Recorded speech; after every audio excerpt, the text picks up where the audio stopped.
to the Ephesians in chapter 5, verses 21 to 32.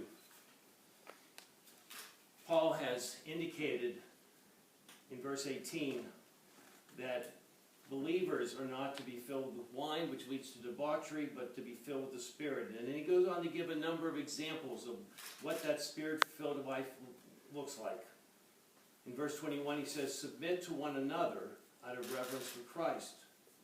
Wives, submit to your husbands as to the Lord, for the husband is the head of the wife, as Christ is the head of the church, his body, of which he is Savior.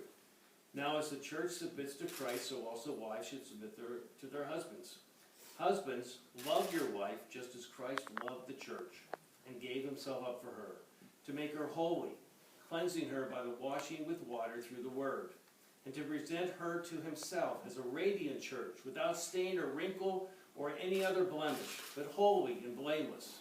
In the same way, husbands ought to love their wives as their own bodies. He who loves his wife loves himself. After all, no one ever hated his own body, but he feeds and cares for it just as Christ does the church. For we are members of his body. For this reason, a man will leave his father and his mother and be united to his wife, and the two will become one flesh. This is a profound mystery, but I'm talking about Christ and the church. However, each one of you must love his wife as he loves himself, and his wife must respect her husband.